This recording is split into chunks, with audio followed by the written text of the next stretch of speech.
Bom, rapidamente, bom dia ainda. Então, quero inicialmente saudar aqui o Russo. Miragaia disse que tinha um compromisso e não poderia ficar para a melhor parte, que é desse debate.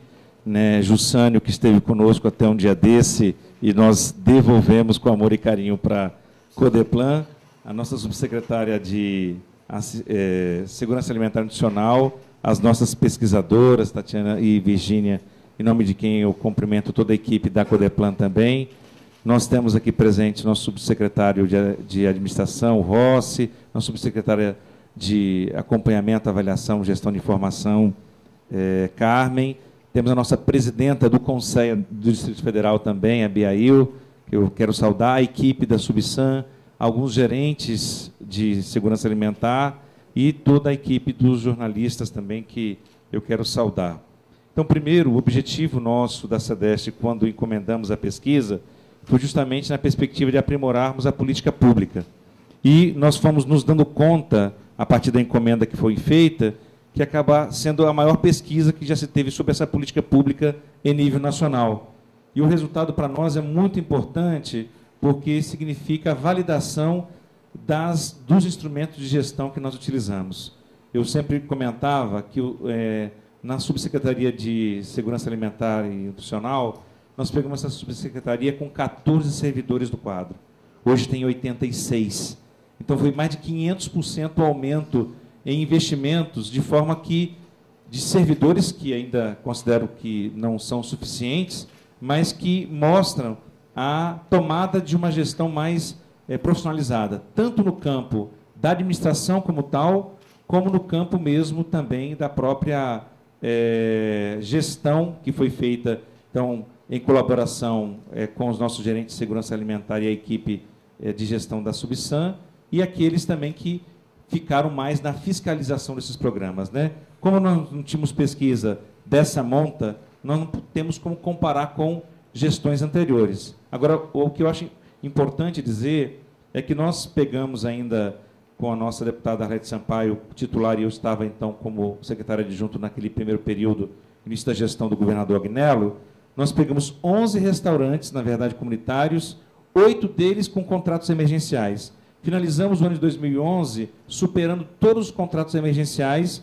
Hoje nós temos 13 restaurantes e todos com contratos licitados, o que renderam uma economia para os cofres públicos de 10 milhões. E eu estive fazendo aqui as minhas contas, porque hoje nós temos um plano de reforma dos restaurantes que é coerente com o que foi apresentado em termos de... Quer dizer, o nosso olhar da gestão está bastante apurado, e na gestão nós tivemos a parte da administração e a parte nutricional, sempre caminhando juntas, né? Não sem conflitos, né? Mas é muito importante que se demonstre isso, porque é nesse construir da política pública que a gente vai vendo agora os resultados, né? E nós temos hoje, então, um investimento importante. Nós praticamente trocamos todas as mesas dos restaurantes comunitários. Quando nós íamos em alguns restaurantes, a gente encontrava verdadeiras canoas, na verdade, mesas de madeira que estavam completamente inadequadas. Tivemos pessoas que, durante o ano de 2011, se feriram nas mesas inadequadas. Hoje, nós temos 500 mesas que foram substituídas, alguns restaurantes, todo o ambiente, só para citar um dos exemplos. E agora nós estamos reformando o mais antigo dos restaurantes comunitários, que é o de Samambaia, entregue à população em 2001, e agora em 2012, ou seja, 11, 12 anos depois é que teve a reforma. E assim, então, também, com recursos próprios, o de São Sebastião, então, Samambaia, 250 mil, o de São Sebastião, a reforma está prevista, já está contratada, 300 mil, e do Paranoá, 300 mil. E o de Ceilândia, que foi um dos mais queixados aqui, a reforma vai ter que ser licitada porque o valor foi de R$ 900 mil. Né? Além disso, participamos de editais e conseguimos recursos da ordem de 650 mil para o Recanto das Emas e para o de Planaltina. Se eu somo todos esses valores de investimentos, mais as mesas e mais a ampliação, que foi em média de 7 mil refeições mês, eu tenho praticamente a economia que nós fizemos sendo reinvestida no aprimoramento da política pública. Então, ou seja, com o mesmo recurso praticamente, nós estamos conseguindo fazer um aprimoramento muito grande da própria gestão, e aqui eu quero publicamente fazer o reconhecimento de toda a equipe da SEDEST, da parte nossa de gestão, mas principalmente da Subsecretaria de Segurança Alimentar e Nutricional, porque nós não cuidamos só dos restaurantes, né? Vocês nos acompanharam da imprensa, foi todo um processo de readequação dos outros serviços nossos, e hoje nós temos pão, leite, queijo e iogurte, ou seja, nós acrescentamos 2 itens, mas sendo feito nas escolas, na verdade, né? Nas entidades socioassistenciais, que é o que a gente tinha como um público prioritário nosso. Então, mostra que os investimentos que foram feitos, eles estão adequados, e isso significou licitação dos contratos, ampliação da rede do número de refeições servidas e mudanças, então, no campo da gestão. Por que é importante colher esse resultado agora? O Russo já antecipou, nós estamos na construção do primeiro plano distrital de segurança alimentar e nutricional, onde a avaliação dos restaurantes comunitários dessa política pública entra como parte integrante nessa construção. E dentro do DF Sem Miséria, nós entregamos, na verdade, no mês de outubro, uma avaliação de tudo que nós fizemos na garantia de renda. Hoje nós temos um cadastro único com mais de 250 mil cadastros válidos, na verdade, e o segundo ano de DF Sem Miséria, ele está muito focado para ampliação e melhoria na qualidade dos serviços. Então, para nós, essa avaliação corrobora, e nós temos, para completar o número de 14, o restaurante comunitário do Sol Nascente, então, em vias de ser licitado pela nova CAP, que deverá entrar em funcionamento no ano de 2013. De madrugada, então tem toda uma logística e infraestrutura onde todo espaço que é dos restaurantes é tomado em função da preparação da refeição do almoço, né? Então, de fato, além dos contratos não preverem mais essa refeição, nós temos esse desafio, e por isso que, na verdade, para a população que hoje é considerada uma das mais pobres do Distrito Federal, vai ser o restaurante em que nós vamos poder estar ampliando, certamente, a oferta de refeições adicionais, e, ao mesmo tempo, coloca esse desafio para nós. Nós temos também como um aspecto importante, nessa avaliação que surgiu, que se eu considerar meio salário mínimo, que o cadastro único é meio salário mínimo de renda ou 3 salários mínimos de renda total per capita, renda familiar, mensal. Então, se eu colocar naquele quadro de renda, dá mais de 50% dentro do perfil de baixa renda. Na verdade, os restaurantes comunitários, como direito humano à alimentação, ele é acessível a todos os cidadãos. Mas, enquanto política pública, porque o preço é subsidiado, nós investimos em cada refeição, em média, cerca de R$ 3,00, R$ 2,89. Então, o preço de R$ 1 é pago pelo usuário da política pública, mas o governo investe o restante para completar esse valor. Então, de fato, coloca desafios importantes. Nós já tínhamos uma avaliação que muitos desses restaurantes não estão perto das populações que mais precisam de acessar refeição num preço adequado. Então, nosso desafio, colhendo esses resultados, é como que a gente faz para poder fazer com que essa população acesse os restaurantes. Então, nós estamos pensando desde, talvez, um transporte desses usuários de perfil de vulnerabilidade, e talvez isso não seja possível, porque hoje à tarde nós temos aqui o resultado da pesquisa, e às 15 horas nós estamos assinando, eu estou assinando com o presidente do BRB, uma parceria entre o BRB e a SEDEST para colocar, então, em todos os restaurantes comunitários, nós vamos ter, então, os correspondentes, como é que se chama mesmo, correspondentes? As conveniências, né, correspondentes bancários do BRB, o que vai nos permitir um controle maior e, talvez, o que nós estamos demandando, o fornecimento de cartões que identifiquem todos os membros de famílias que estão no cadastro único. Porque as famílias que têm o Bolsa Família, a mãe é que tem o cartão, os demais usuários não têm. Então, a nossa ideia é poder aprimorar e também investir mais em educação alimentar e nutricional, porque nós vamos ter também circuito, tudo isso na contrapartida pela utilização dos espaços dos restaurantes, E nos espaços externos, para o ano, então, 5 deles terão também espaços de convivência, além de, nesses correspondentes, terem também acesso à internet, vai ser uma espécie de lan house. Então, na perspectiva de ampliar serviços para a população e, no caso de ampliação de outros equipamentos de segurança alimentar, o nosso planejamento enquanto SEDEST é de equipamentos menores. Nós estamos forjando, enquanto nome, Espaço Sabor de Cidadania, que possam ficar mais próximo das comunidades, dos territórios de maior vulnerabilidade, e, ao mesmo tempo, ter, além da cozinha comunitária, ter também orientação para a educação alimentar adicional, ter como que pode se fazer hortas caseiras, capacitação, profissionalização, tanto na produção de alimentos, como também em aspectos da própria confecção dos alimentos. Então, quero só fazer essa rápida intervenção inicialmente, passar imediatamente para a Fátima, né? E uma coisa que é importante é que nós temos toda essa continuidade. Desde o primeiro momento, a equipe que nós temos na SEDEST, na condução dessas políticas finalísticas, praticamente é a mesma equipe, né? Então, acho que isso foi fazendo com que nós pudéssemos a capacidade de acompanhar agora esses resultados também. Então, só uma primeira intervenção, agradeço muito a possibilidade de divulgar e de compartilhar esses resultados, e a nossa intenção é que essa pesquisa agora seja anual, porque a gente precisa aprimorar cada vez mais nossos serviços, mas o resultado que a gente já colhe aqui é um resultado muito, muito bom, fruto desse aspecto de cobrar o que está contratado das empresas, que todos os restaurantes são terceirizados. Então, eu passo para a Fátima, porque esse aspecto da cobrança com as empresas contratadas foi feito por uma equipe de nutricionistas muito ampla, de 3, 4 ou 5 pessoas, né? E que nós estamos agora criando esses cargos da gestão pública em cada um dos restaurantes. Fátima, por favor.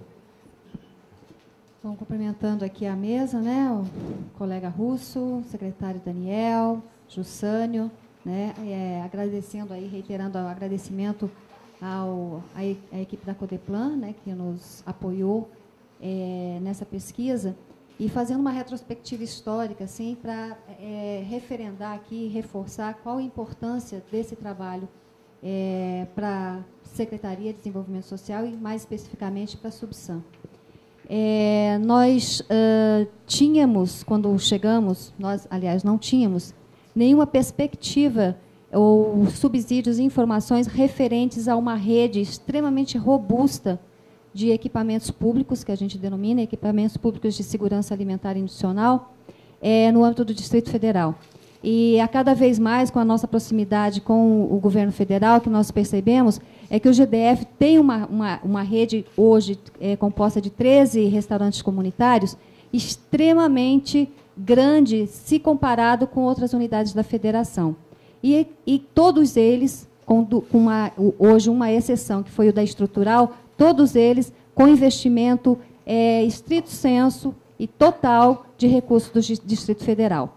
No entanto, o que se percebia no início da gestão é que ele estava um pouco distanciado da finalidade que esse programa, que em nível federal é chamado Programa de Restaurantes Populares, tinha como finalidade precípua, que é a garantia do direito humano à alimentação adequada. Isso é primordial. Ele não pode, essa rede não deveria e não pode ser tratada como uma rede comercial, como qualquer restaurante.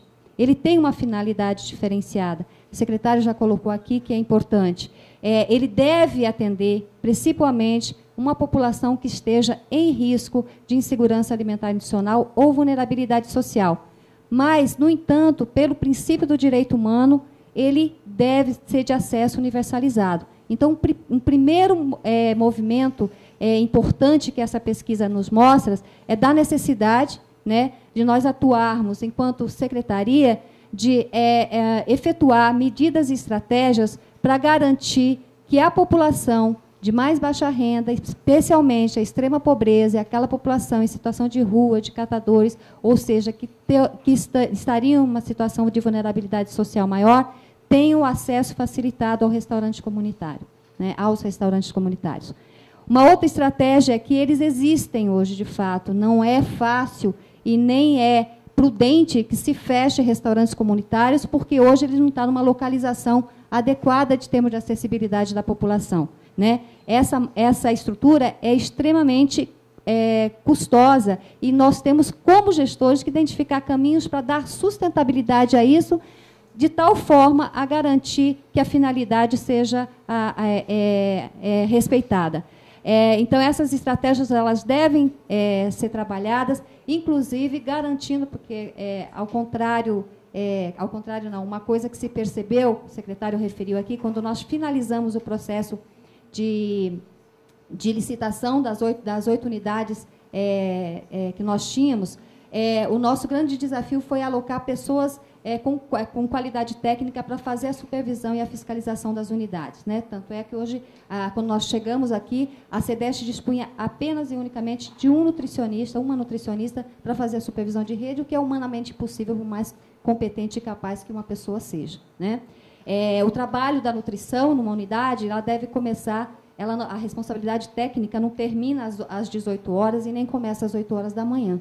Ela tem uma continuidade total, porque você trabalha com risco alimentar, né, num movimento hoje de cerca de 40 mil pessoas nas unidades, que são, aliás, 40 mil refeições que são servidas nessas unidades. Então, a responsabilidade é extremamente grande. Então, nós temos hoje o desafio de qualificamos. Eu acho que isso é muito oportuno, porque essa pesquisa foi trabalhada com a Codeplan exatamente para nos dar subsídio para melhorar a gestão, e ela foi feita de tal maneira que trouxe esse resultado positivo, né? Que eu acho que, quando nós falamos em nutrição e alimentação, nós falamos não só em equilíbrio nutricional, nós falamos em sabor, em prazer, em local adequado, em dignidade e, mais do que tudo, cultura alimentar.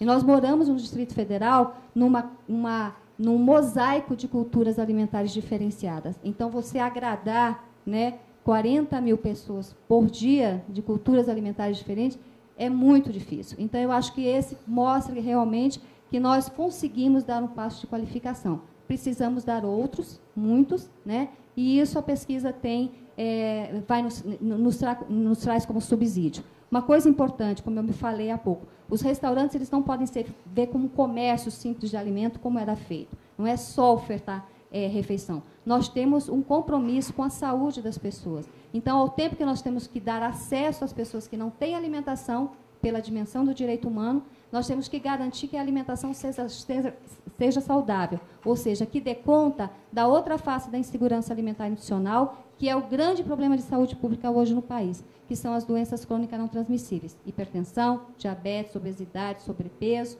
né, alguns tipos de câncer, inclusive doenças cardíacas.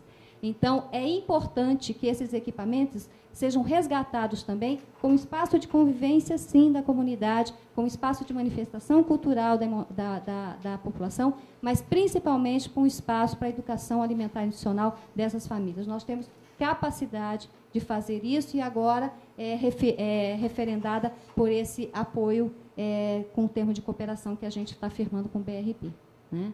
Então, eu acho que isso só para reforçar um pouco a importância, que não é uma pesquisa, por pequena que ela possa parecer, pelo contrário, ela é extremamente robusta e, para a gestão, ela vem cumprir exatamente o que a gente quis, né? Evidenciar, conhecer o perfil do nosso usuário e trazer informações para a melhoria da gestão, que é esse o princípio básico da política pública, de qualquer política pública, especialmente essa que visa garantir um direito à alimentação adequada à população.